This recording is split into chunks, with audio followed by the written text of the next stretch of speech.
लागलेत। असं असताना मनसे नेते दिलीप धोत्रेंनी मुस्लिम मतदारांना आकर्षित करण्यासाठी आज अजमेर शरीफ यात्रेसाठी ते निघाल्याचं कळतंय। मुस्लिम मतदारांना लक्झरी बसमधून घेऊन या असं या यात्रेमधनं समोर येतंय। निवडणुकीपूर्वी या अनोखा हा जो फंडा आहे तो मनसेनं वापरण्यास सुरुवात केली असून पंढरपूर मंगळवेढा मतदारसंघातील गोरगरीब मुस्लिम समाजाला घेऊन दिलीप धोत्रे हे अजमेर शरीफ इथं दर्शनासाठी निघालेत। एका बाजूला मनसे अध्यक्ष राज ठाकरे मशिदीवरील भोंगे आणि रस्त्यावरील नमाज याच्या विरोधात सभांमधून जोरदार भूमिका मांडत असताना आपल्याला या भूमिकेचा फटका बसू नये म्हणून दिलीप धोत्रे यांनी मतदारसंघातील मुस्लिम बांधवांना ही यात्रा घडवली आहे। पंढरपुरातील सर्व मुस्लिम वर्ग दिलीप बापू धोत्रेवर खुश होता। प्रत्येकाने दिलीप बापू धोत्रे यांना एक शुभेच्छा दिल्या की बापू तुमची उमेदवारी गरजेची होती आणि दिलीप बापू धोत्रे हे सर्वांना बरोबरीला घेऊन चालणारा हा नेता आहे। जातीभेद कुठल्याही प्रकारचा दिलीप बापू धोत्रे बरोबर नाही। हिंदू मुस्लिम या सर्वांना बरोबर घेऊन जाणारा तळागाळातला चळवळीतला नेता आहे।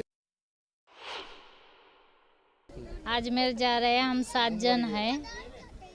जन हैं हम। अच्छा लग रहा है जाने में। दिलीप बापू का तहे दिल से शुक्रिया। कितने लोग हैं आपके साथ? 7 जन हैं। पहली बार जा रहे हैं? पहली बार जा रहे, फर्स्ट टाइम। अच्छा लग रहा है? अच्छा लग रहा है। मुख्यमंत्री माझी लाडकी बहीण योजनेसंदर्भात पुण्यात शंभूराज देसाईंनी भाष्य केलंय। गेले 2 दिवस मी ग्रामीण भागात फिरतोय, त्यावेळेस ग्रामीण भागातील योजना ही मुख्यमंत्री शिंदेंनीच आणली आहे असं महिला सांगतात। असं वक्तव्य शंभूराज देसाई यांनी केलंय। मुख्यमंत्र्यांच्या नेतृत्वाखाली महायुती सरकारनं ही योजना आणली आहे असं महिलांच्या मनात असल्याचं त्यांनी स्पष्ट केलंय।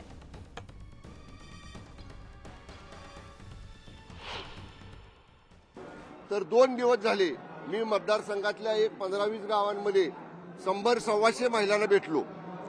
या योजनेच्या संदर्भात माझे व्हिडिओ आहेत माझ्या मतदारसंघातले की महिलांना विचारलं की ही योजना कोणी आणली तर महिला स्पष्ट सांगतात शिंदे साहेबांनी आणली। त्यामुळे महिलांच्या मध्ये हे नक्की आहे की ही योजना शिंदे साहेबांच्या नेतृत्वाखालच्या महायुतीच्या सरकारनं आणलेली आहे।